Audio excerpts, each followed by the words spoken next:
Across the ages, there's a dark figure that has surfaced over and over again. This figure has worn many faces over the centuries: Evil Knight, Headless Horseman, Herald of Doom, and Ringwraith. And though his form has changed, he has always been tied to the same three elements: a horse, death, and a barrier.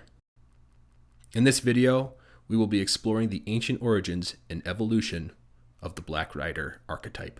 One symbol of both power and chaos that keeps recurring in cultures all over the world is the horse. I think the horse is a symbol that represents a memory, an ancient memory of a group of civilizations and cultures that conquered the world because they were the first to domesticate horses.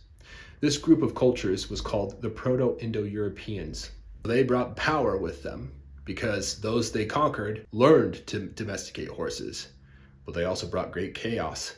Entire cultures were lost and destroyed because of them. Now, in mythology, there are two elements that are always interconnected: power and chaos. The more power you have, the more able you are to throw your enemy's world into chaos.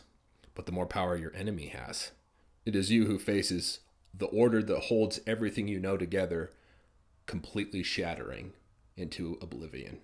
For the Proto-Indo-Europeans, the horse represented their power and their glory. To those who were conquered by the Proto-Indo-Europeans, those who still used stone tools, when they faced men that could ride beasts that made them go at great speeds and were wielding bronze weapons, it was the end of everything as they knew it.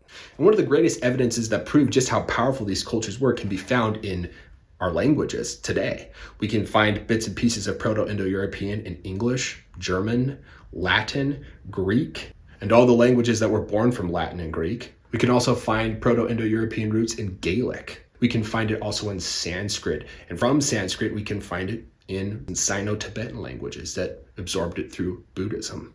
There are some theories that say that the ancient symbol of the solar wheel is linked to the Proto-Indo-Europeans, and evolutions of that symbol are still found today in modern society. And so we see horses and their terrible riders echo over and over again throughout history. We see this with the Irish Nuckalevee. It's this weird creature that's hybrid human and hybrid horse, but it doesn't look like a centaur. It's much uglier and much scarier. And it would hunt people down. It's an ancient fear of being hunted down by these cultures. We also see the symbol of the horse in the Old Testament, where the law of Moses teaches that a ruler must not breed horses unto himself, because horses are animals of war. They pull chariots. You can have horses to defend yourself, but breeding horses meant that you were trying to seek out war with other countries so that you could conquer them and build an empire, which God saw as something wicked. I also think it's echoed in the story of the Wild Hunt. Now, there's variations of this myth in Celtic cultures and Germanic cultures and Slavic cultures, but they all have a great outcast king that is leading a bunch of demonic or undead figures that are riding upon horses in the sky. And the sound of thunder is them riding upon their horses, and that they are gathering the dead.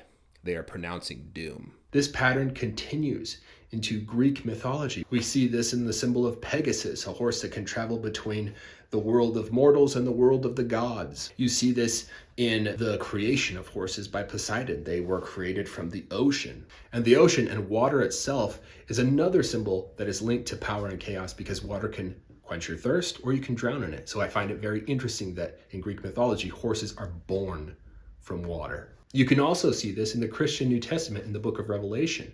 It says that there are 4 horsemen of the apocalypse, 4 horsemen that will reign in the end of the world.